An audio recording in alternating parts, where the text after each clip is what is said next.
Viewing this new show on OWN entitled Family of Fiance.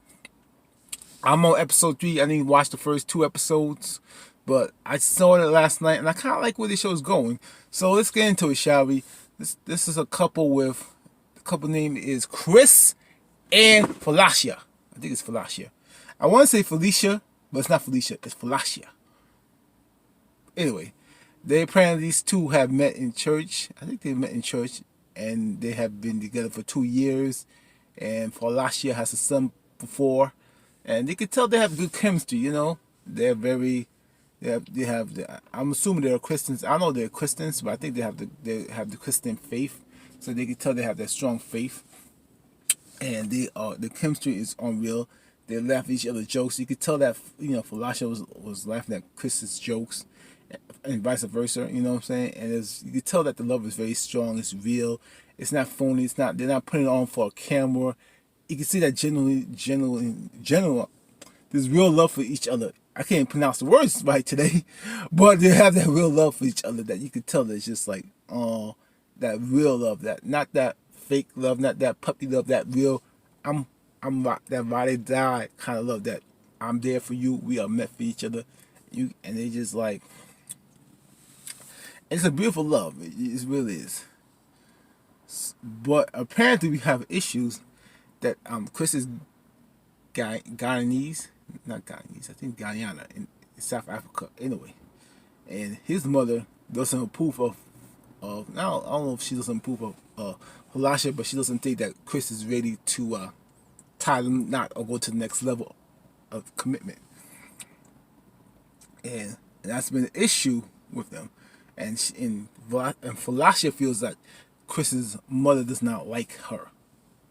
She nitpicks at everything. Falasha, Chris's mother is a traditional woman from Africa where she cooks for a man. Is very thick of a traditional wife. Have dinner really when the man comes home, and really care for the man.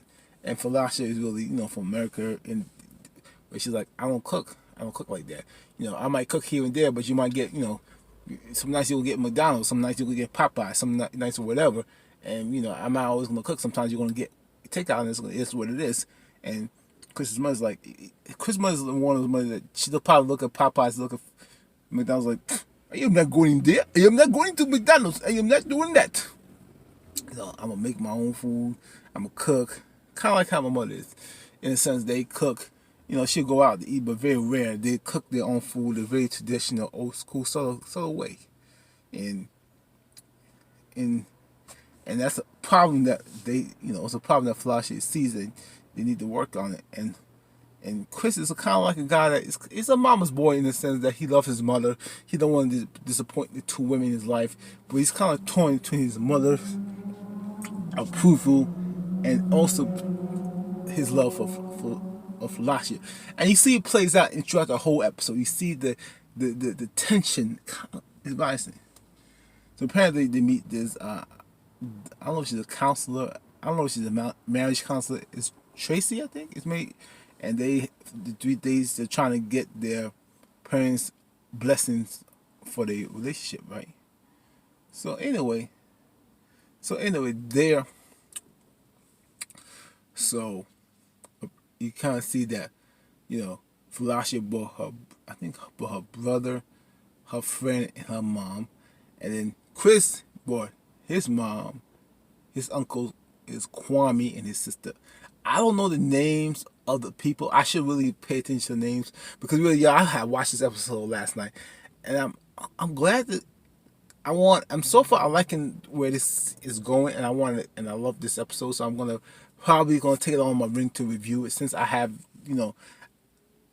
because I'm done reviewing Love After Lockup and Black Lightning. So right now, only my rotation right now is really just Love After. Not the only thing I'm reviewing right now is Bridezillas and this is it. So this is kind of it for now. And I might review the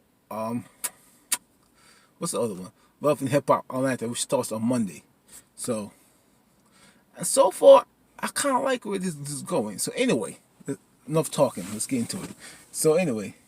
And you can sort of see tensions in the air because when Falasha's, when Chris's mother gave, Falasha a hug, it was kind of one of those cheap hugs. It wasn't that real hug where you greet somebody, you hold them tight. It was kind of like that half hug and whatever. And Falasha picked up on it, and then Chris was like saying, "Well, that's our culture, and it is what it is." Kind of making excuses for her mother's behavior, this thing towards her. And Falasha was not buying. He said, I don't care what it is. I don't care what kind of culture it is. When you give somebody a hug, you give somebody a hug. That's the polite thing to do." And I was like, I had to go on Falasha's side now. I was like, you know what? Falasha's got a point. I was like, you're right. You are absolutely right, Falasha. You have a point. So, anyway, doing that, there's one scene where, you know, Chris was like, "I'm gonna build you a walk-in closet first," and he was just joking.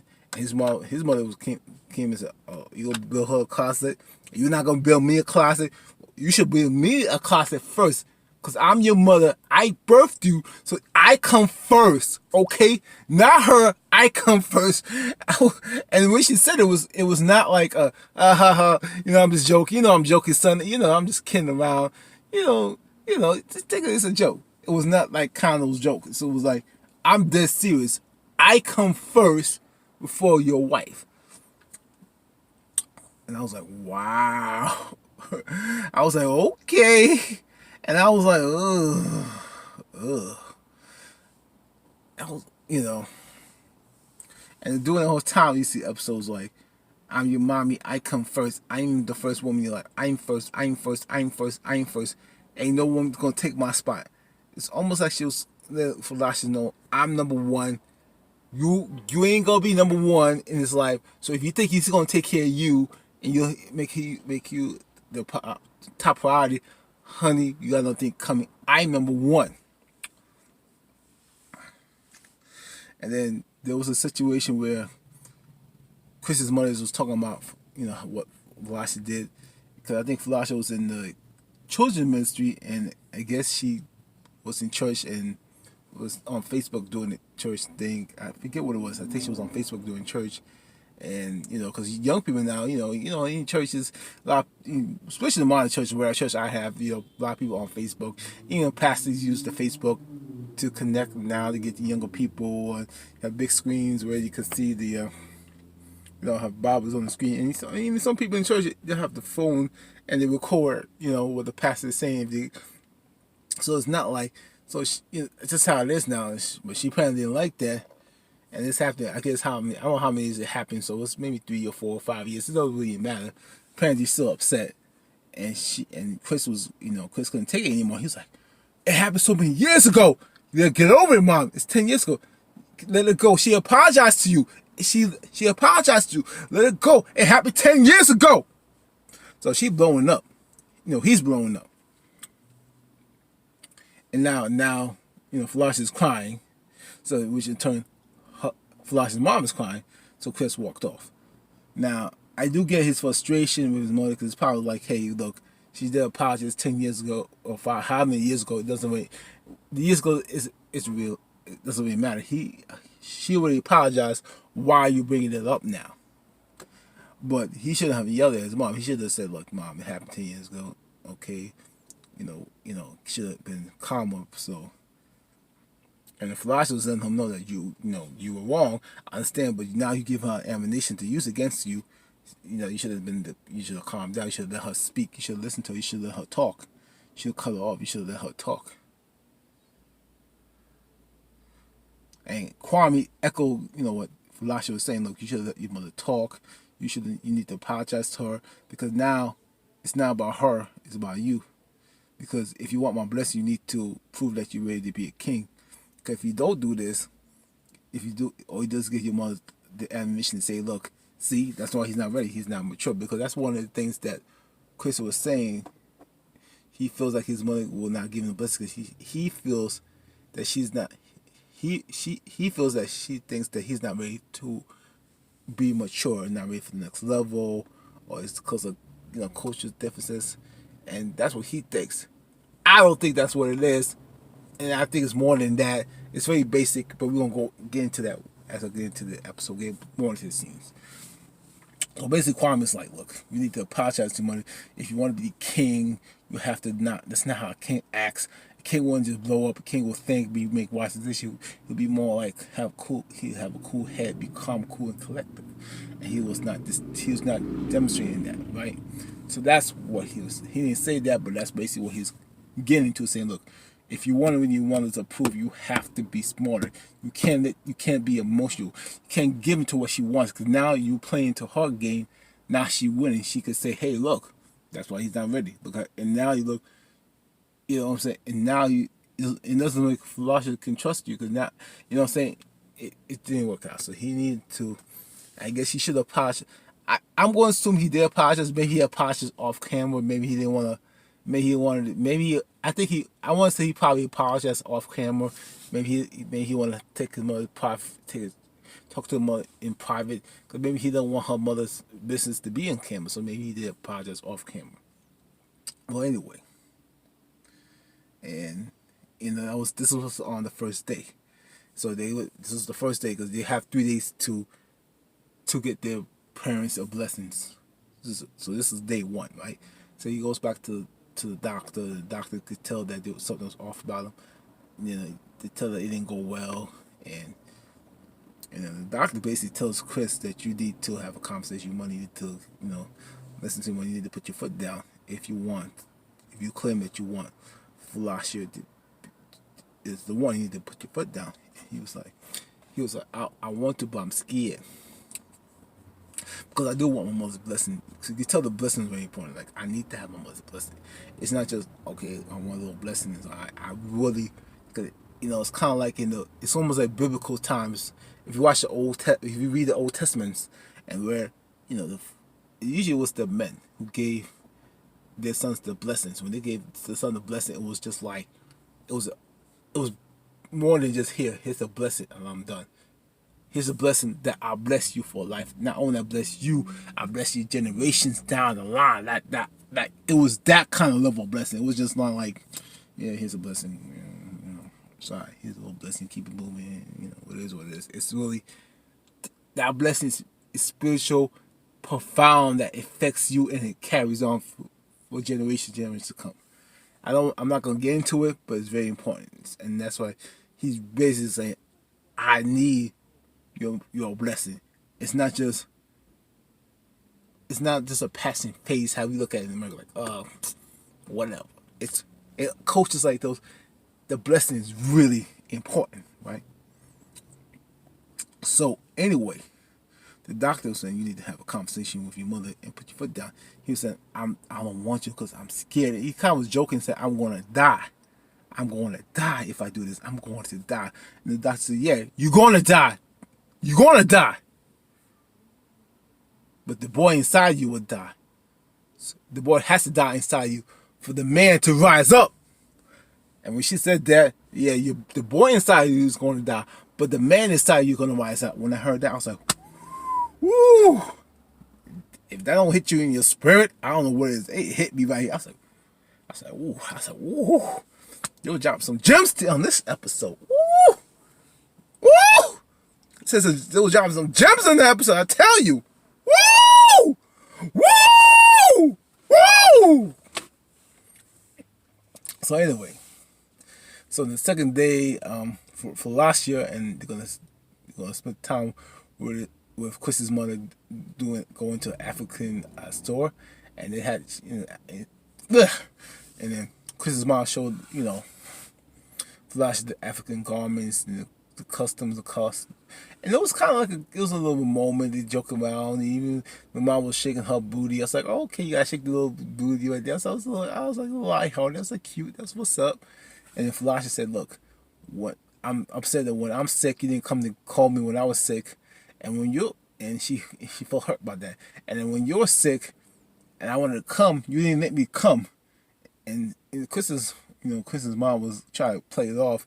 She said, look, that hurt me, Falasha was saying. And you could tell that she saw tears in her eyes. So it really affected her. It's like, I want to be a daughter to you. I want to be there for you. But you didn't allow me to be there. I want to reach out to you and be there for you. And you cut me off. You closed me off. Which is hurt. And nothing, Chris Mom couldn't say anything. All she could say is, "I apologize. I'm sorry. I'm sorry." And then I'm jumping around scene by scene, so if this makes so I'm not going by scene, but and then basically y'all, and then there's another episode where there was another scene where Falasha and Chris Mons was making traditional African food and all that, and Falasha's friend talking to Falasha saying, "I haven't seen you quiet up in church. Everything's okay." Falasha's like, "I'm alright. I'm cool." And then Chris's sister was kind of having a conversation with Chris, saying that what you did to mom is wrong. You should have yelled at her. You don't think that mom is a bad guy. She's not. But we know that we need to go up with her dad. It was key word. He didn't go up with a dad. And basically what she said, "You're a mommy's king. And she won't let you go. You're a mommy's king." Translated, you're mommy's husband. She made you to be her husband without your permission because there's no man. So now you have to become the man. And sometimes that happens to kids where they don't have, single moms. They don't have, they don't find anybody else. And if they have sons, they make their sons become the husbands. Like, no woman is ever going to be good enough for their mama. No woman. Even if Falasha was the Queen of England, even if she was President Obama's daughter, had a 4.0, went to Harvard, had the best job, had all the money, it wouldn't have been good enough. Because you're not going to take away my king. You're not going to take away my king, my husband.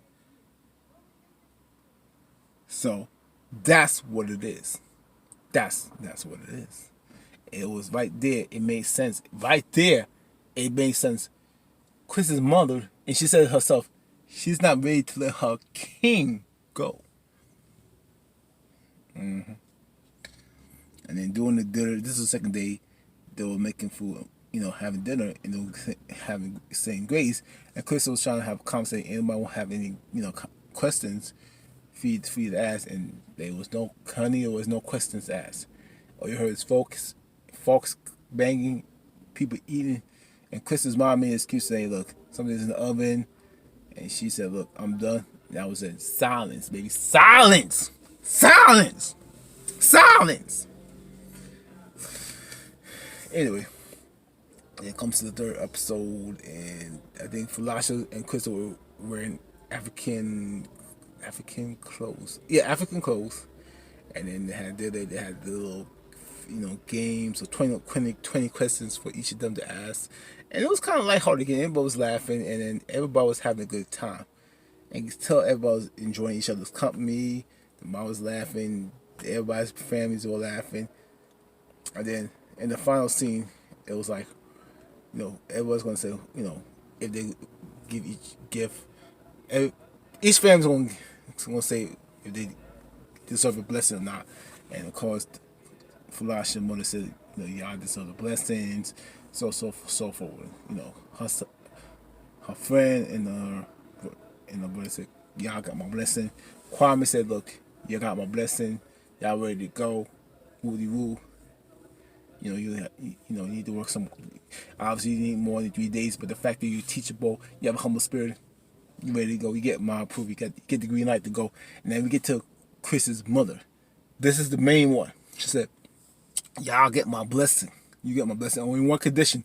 If you ever disrespect me again, I take it back. I take it back. I got the power to take it back. And they found out they got married. Kwame officiated the wedding, and Chris's mother were there for the wedding. So I thought it was a great episode. It was a very powerful episode, and I thought it was cute. I thought it was a great episode. So I'm going to review this. It's going to be my daily, rotation to review it. Anyway, if you're not subscribed to my channel, hit the subscribe button, hit the bell to the right to see more of my videos. Comment on my videos, and of course like my videos. Anyway, this is your boy D. I am out. Holla. Have a good night, yo.